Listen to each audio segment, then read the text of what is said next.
Hoje você conhece o Flamengo cheio de glórias e craques dentro e fora de campo, mas durante um bom tempo na década passada, o Flamengo não contava com tantos talentos e todo o investimento em jogador que se destacava era carregado de pressão e muitas cobranças da torcida. Marcelo Cirino, que havia sido destaque grande revelação do Campeonato Brasileiro em 2013, entrou no radar do Flamengo, que investiu pesado na contratação do jogador. Chegou com grande expectativa para a torcida e queria trazer de volta os tempos de glória para o clube, mas a verdade é que assinar aquele contrato pode ter sido a pior decisão da carreira do jogador. Depois daquilo, ele nunca mais foi o mesmo, como que por uma maldição. Mas por que foi que o Marcelo Cirino não deu certo no Flamengo e também em mais nenhum clube depois que ele deixou o rubro-negro carioca? Eu vou te contar no vídeo de hoje. Mas antes eu quero te pedir uma gentileza, se você não é inscrito no canal, se inscreve agora para apoiar o nosso trabalho e receber mais vídeos como esse. E galera, para esse formato de vídeo ter mais edições aqui no canal, eu preciso que você arrebente o botão do like aí pro YouTube entregar ele para mais pessoas, beleza? Agora um recadinho e vamos lá! Lembrando galera que esse vídeo aqui é patrocinado e eu quero convidar vocês para conhecer a 1xBet, a melhor casa de apostas do mundo, um site super confiável que já trabalhou com grandes clubes como Barcelona, Liverpool, PSG, e na 1xBet você transforma tudo que você manja de futebol em dinheiro no seu bolso ao fazer os seus palpites. A 1xBet tem as melhores odds do mercado e ao fazer o seu registro, adivinha só, você ganha 100% de bônus no primeiro depósito. O link para você se registrar tá na descrição e no primeiro comentário fixado, então corre lá e já se cadastra. Agora chega de conversa, roda a vinheta e vamos pro vídeo. Marcelo Cirino da Silva, mais conhecido apenas por Marcelo Cirino, nasceu em Maringá, no dia 22 de janeiro de 1992. Ainda cedo, com o sonho de ser jogador, começou nas categorias de base do Furacão, onde criou grande vínculo com o clube e com a torcida. Em 2009, ele passou a fazer parte do time profissional do Atlético Paranaense. Ainda assim, claro, ele oscilava e voltou algumas vezes para o time de base. Foi então que em 2011, a diretoria do Furacão decidiu que ele precisava de mais minutos jogados no futebol profissional e emprestou ele a outro rubro-negro, o Vitória da Bahia. Não pense você, no entanto, que as coisas foram fáceis. O Marcelo Cirino passou um ano no Vitória, mas marcou apenas um gol pelo time baiano. Parecia mesmo que o jogador não ia ter uma carreira de sucesso. Só que o Marcelo Cirino voltou para o Furacão com quem tinha contrato e as coisas começaram a mudar para o jogador. Em 2012, ele retornou para o Furacão com uma missão muito clara: levar o time de volta para a primeira divisão do brasileiro. E o que foi que ele fez? Meu amigo, ele deitou o cabelo, marcou 16 gols na temporada, foi o quarto artilheiro e, claro, conseguiu cumprir a sua missão, trazer o Furacão de volta para a primeira divisão. Mas isso foi só o começo. No ano seguinte, o Cirino continuou mostrando todo o seu talento e se destacou como um dos principais jogadores do clube, que chegou à final da Copa do Brasil e conquistou o terceiro lugar no Campeonato Brasileiro, garantindo vaga para a tão sonhada Copa Libertadores de 2014. E naquela época era inquestionável, todo jogo que o Cirino tava, o Atlético ia muito bem, ele fazia total diferença em campo. E não para por aí não, tá? Num jogo histórico de reinauguração do estádio da Arena da Baixada, que foi utilizado durante a Copa do Mundo realizada no Brasil, ele marcou o primeiro gol oficial da Arena após a reforma.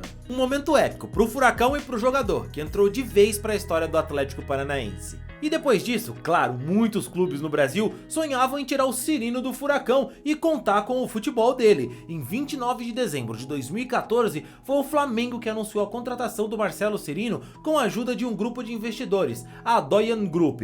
O jogador estava com um contrato de 3 temporadas com a promessa de ser uma das principais contratações do clube carioca para aquela temporada. O Cirino fez a sua estreia no amistoso contra o Shakhtar Donetsk, no estádio Mané Garrincha, e logo no seu primeiro gol pelo rubro-negro, na goleada de 4-0 diante do Barra Mansa, válido pelo Campeonato Carioca, ele já mostrou ali para que é que ele estava chegando no Mengão. A torcida estava empolgada, ele chegou e iria mudar a situação do Flamengo, que não era nada fácil na época. Mas cara, apesar do bom começo, a verdade é que o Cirino foi uma decepção no Flamengo. Ele teve bons jogos, como quando foi considerado pelo índice do Footstats o melhor jogador do Campeonato Carioca até a final de março de 2015. mas isso não foi suficiente para esconder as falhas do jogador com a camisa do Flamengo.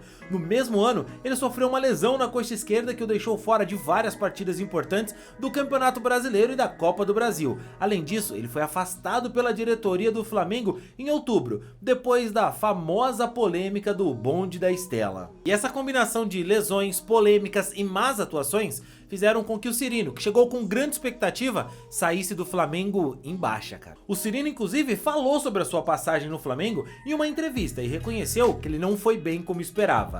Eu acho que foi um contexto em que tudo leva para vários caminhos. Muita gente pode pensar que eu não estava focado no Rio, que fiz isso ou aquilo, mas muito pelo contrário. Em 2015 fui artilheiro do Carioca e fui cogitado por muitos na seleção brasileira. Meu nome foi um dos mais falados jogando em outra posição, como centroavante. As coisas aconteceram de alguma forma. Depois, no futebol, tudo pode acontecer e não foi da maneira que a gente imaginou, afirmou o jogador.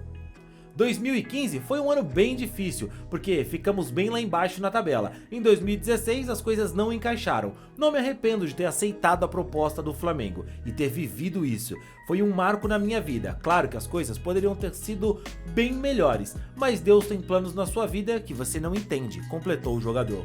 Em 2017 ele perdeu de vez o espaço no clube e deixou o Flamengo. Depois disso, o atacante voltou ao Atlético Paranaense, também teve passagens pelo Internacional, Almars, Bahia e até mesmo na China, buscando recuperar o seu bom futebol. Por esses clubes, é claro que o Cirino teve alguns bons jogos, alguns bons momentos, mas nem de longe ele lembrava aquele Marcelo Cirino do Atlético Paranaense de 2013 e 2014. Para muitos, a pior decisão que o Marcelo Cirino tomou foi assinar com o Flamengo, pois depois disso, o jogador nunca mais foi o mesmo. Por motivos, ninguém sabe explicar bem direito o que aconteceu. Alguns acreditam que a pressão da torcida e da imprensa por resultados imediatos naquele Flamengo tenham pesado sobre o jogador, enquanto outros, claro, apontam para problemas pessoais, falta de foco e até mesmo um deslumbre do jogador que possam ter, claro, afetado ali a sua carreira. O fato é que o Cirino nunca mais conseguiu atingir o mesmo nível de atuação que ele teve na primeira passagem pelo Atlético Paranaense,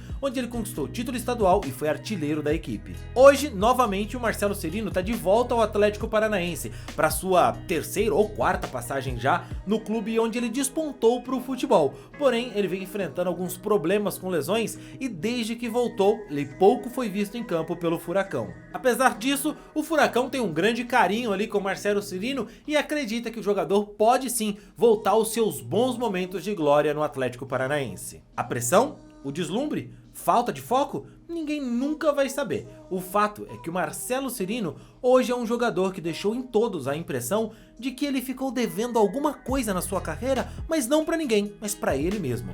A impressão que ele poderia ter entregado muito mais. Mas e você? Acha que o Marcelo Cirino cometeu um erro ao ir pro Flamengo naquele momento? Acha que se ele tivesse ficado no Atlético Paranaense ou ido para outro clube, a carreira dele teria tomado um rumo diferente? Qual que é a sua opinião sobre tudo isso? Deixa aqui nos comentários. Olha, não esquece também do like no vídeo, beleza? Eu fico por aqui, a gente se vê no próximo vídeo, valeu e tchau, tchau!